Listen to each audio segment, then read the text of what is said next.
Russian leader Vladimir Putin met with Xi Jinping as China marked 10 years of its signature foreign and economic policy, the Belt and Road Initiative. Beijing says its flagship initiative is for the greater good as it helps close the infrastructure gap in the global south.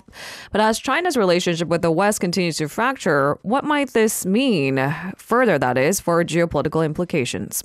For analysis, we're now joined by Professor Kim Byung-joo of the Hankuk University of Foreign Studies. Good morning, Professor Kim. Good morning. Thank you very much for joining us. Thank you. Can we first talk about some of the noted takeaways from this year's Belt and Road Forum? What we saw last Tuesday and Wednesday, 2 days event in Beijing, it was called the third gathering of this Belt and Road Forum. And third gathering celebrating, as you mentioned, the 10th anniversary of the introduction of the idea Belt and Road Initiative by China, specifically under Xi Jinping's leadership. And this forum itself, gathering is the third one, as I said. And then the previous one took place, the second one took place 2019, and then first one was 2017. And every time, including this one, they make a big deal out of the fact that many countries participate. This time, 140, they say, representatives of 140 countries came. I think, according to reports that I know, before the event started, I think we had Korea's own Minister of Marine Affairs, actually, Marine Affairs and Fishery, was scheduled to attend the meeting. So, including, the such similar kind of representatives, they're saying 140 countries participate. And they were talking about this initiative introduced by China, and China emphasizes that it's no longer China's, it's a global project. And interesting idea of connecting the continents. Initially, Belt and Road means the road.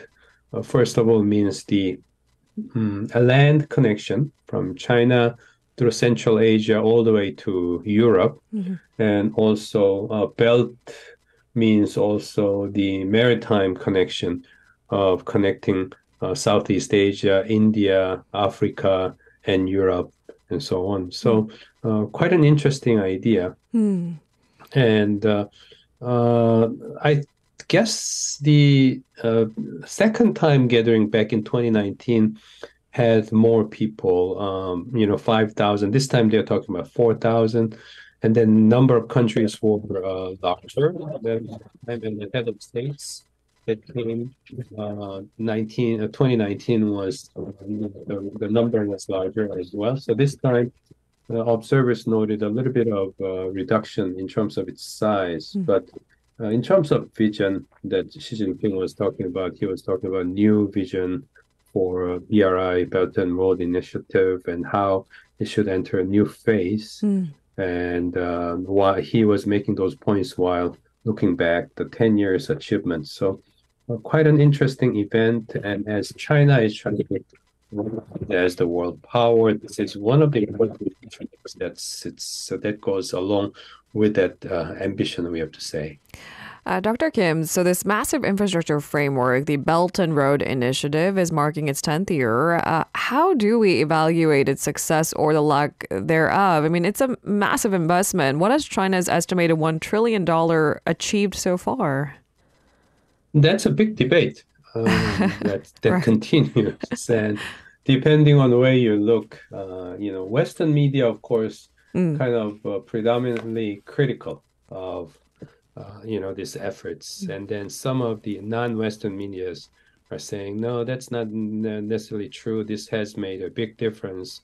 So, I would not say there is a global consensus altogether, but as I mentioned, the idea of BRI, Belt and Road Initiative, initially is building infrastructure, roads connecting these China, Central Asia, and Europe all together, and even railways and roads connecting these continents, and then ports connecting the belt, the waterway, as I said, China, Southeast Asia, and then Africa and Europe. So from the very beginning, there were debates. Is this the age, 10 years ago when it started, is this the age where we have to focus on infrastructure. Haven't we worked on that for past several decades as a world community? Right.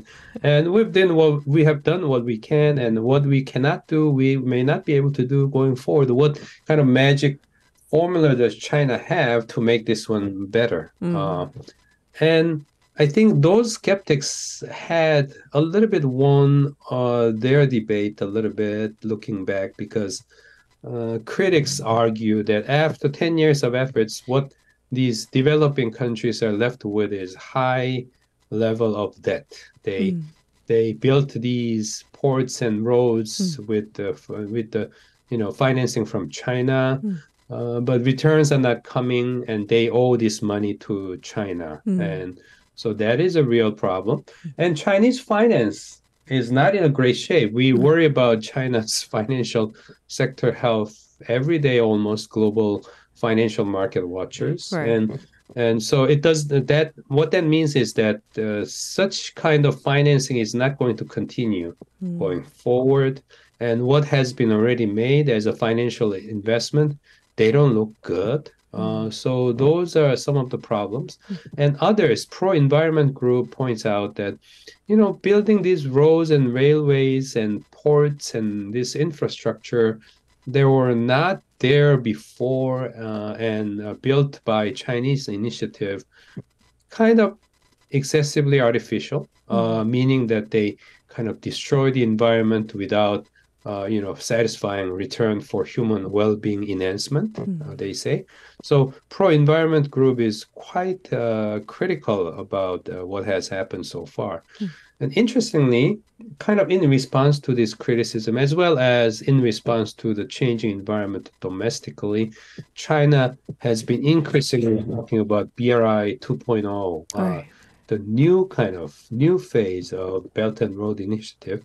And in that idea, what's contained is kind of the ideas for smaller but smarter projects, meaning kind of green, green energy, green industry focused, and digital, not necessarily physical stuff, but more digital stuff, high-tech stuff. So digital, green, smarter, smaller project, that seemed to be the defining words for what they call BRI 2.0. So, when we consider this new vision, it could mean a lot of things: success or failure of BRI 1.0, criticisms that we are hearing from the critics. They may deserve some merit because they have this new idea.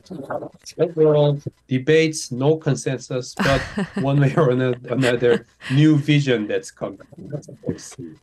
Okay, but I mean, one might be able to argue that if BRI 1.0 fell short or the economic circumstances have changed, then maybe China needs to also cut their losses and work on BRI 2.0 as well. The Belt and Road Forum might have been the backdrop, but there was a lot of buzz around this potential sit-down, and Putin did recently receive a star treatment in his participation in the forum. He has, from what I understand, rarely left his country since the Ukraine invasion in February last year. Namely, maybe because the International Criminal Court has issued an arrest warrant over alleged war crimes against the Russian leader. What were some of the important points to note about Putin's visit to Beijing? Right. Observers note that last time Putin was overseas was at the opening of Beijing Winter Olympic Games. That was last year, February. And I guess towards the later part of that same month, Ukraine war broke out. So whether that was the exact accurate record or not, I'm not 100% sure. But as a fact, as you mentioned, because of this criminal court charge, Putin has not been abroad. So his showing up at Beijing was something that a lot of countries have noted, and observers have noted. That's interesting, and it just shows how special the ties are between the two countries. Overall, one of the key observations is that in accordance with such kind of like high-profile visit, she offered, looks like time, 3 hours sitting together with Putin And Xi Jinping noted at at the opening of his talk with Putin in open door session, he noted that we are special friends who have met 42 times. So, emphasizing the fact that they're very close and they interact frequently and so on. And Putin said, yes, indeed we are. And today here, sitting here, we will be talking about everything. There will be no limits in terms of issues, and we will have a very productive exchange. And that looks like was what happened, productive or not, quantity-wise, 3 hours conversation between Xi and Putin. A lot of people notice that that's an indication of very close relationship between the two controversial global leaders. So overall, what they talked about, we are quite sure that they're talking about Ukraine. They're talking about the Israel-Hamas conflict and the complicated dynamics in Middle East and so on. So looks like special relationships is there clearly, and then they were covering a lot of overlapping concerns and interest between the two great powers of our time on the other side, opposite side from the Western world, if you will. Dr. Kim, so then how do we relate the Xi-Putin meeting to the current turmoil in the Middle East? What would you say they have in mind in looking at the Israel-Hamas conflict? That's one of the toughest questions of our time, but we have to be able to say something in response, and we have got to have our stance on that. But what does Xi-Putin tie mean for Middle East? No immediate answer. And as we further look into this picture of Middle East, the further many of us might get confused because it's so complicated. Overall, what we hear in terms of reports of these two leaders' talk was that, first of all, Xi was highly critical of Israel. He was very critical of Israel, kind of meaning, indicating that United States is behind Israel. So China is critical of United States and its ally in Israel. I think Xi made no secret of that, made it very clear of that. And then reports say, interestingly, Putin was not clearly taking sides with any countries in Middle East this time in his open conversation. I mean, who knows what he might have said behind closed doors, but he didn't take any side in his open remarks, and he condemned all human. A lot of observers find it quite interesting. As a leader of Russia who's been charged by international court, criminal court, for what Russia has done in Ukraine, he was this time talking about Israel and Hamas conflict. He was highly critical of human rights violations in that region, and a lot of critics of Putin made point out of they're kind of cynical how he can do that after he has done all these things. That was interesting. And the thing is, overall, what we know is there have been allegations, and looks like it makes good sense. What Hamas was trying to do was kind of create a instability in the picture where Saudi and Israel was getting closer to set up diplomatic ties. As we know, Israel has set up diplomatic ties with many numerous Arab countries, and they're getting close to achieving the same with Saudi. And what Hamas had in mind was destabilizing that. And so kind of like rattling the whole, kind of shaking off the whole landscape right there. China has interesting interest here because China is working very hard to strengthen its relationship with Saudi. I guess like about a year ago or less than that, Xi made a state visit to Saudi Arabia. He was received big time as a very important guest. And since then, China has invited Saudi Arabia into new member of BRICS. As we recall, as we dealt with last time, BRICS membership has expanded, and they added 6 new members. And among the 6 new members, of course, Saudi is the biggest, most important one. So for China, Saudi tie is very important. And Saudi is critical of Israel, but at the same time, Saudi is hurt this time because of Hamas's work. So China has mixed, reaction to this. Okay. And then Russia, some of the observers were saying the reason why Putin was keeping quiet is because Russia has special ties with Iran. Iran has special ties with Hezbollah. And Iran, Syria, Russia, they're kind of like on the other side of this spectrum where the opposite side of Saudi. And so very complicated. I think I might be maybe confusing our listeners by going through all these things, but that's what it is.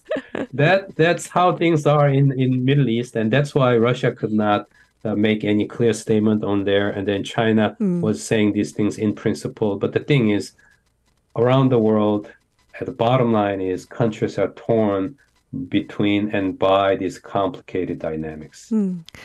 And for Korea, of course, possible economic implications, for example, volatile fuel prices quickly arose as a concern. But beyond that point, Dr. Kim, what are some of the key implications to draw for Korea about the Middle East situation and the China-Russia interaction? Right before this session, this segment started, you reported the fact that President Yoon is visiting Saudi Arabia, making his state visit. And that kind of is a great testimony or, the indication where Korea stands here. Basically, Korea has made it clear that we are against, human rights violations and any invasion, violence, and changes to status quo. I think Korean government has made it clear. But at the same time, Korean president is visiting Saudi Arabia that has announced its support for Palestine.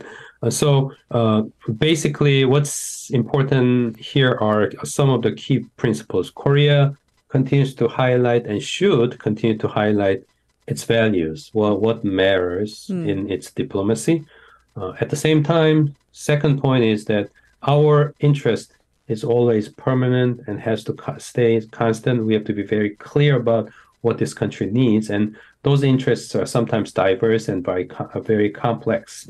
So we're not going to get overwhelmed by only value-based diplomacy. We are going to balance between the two, value and interest, in a wise way. Those are two key principles. And at the same time, third and last principle, to do that, no doors should be closed. We should leave our door open to all different major powers, regardless of how they behave internationally.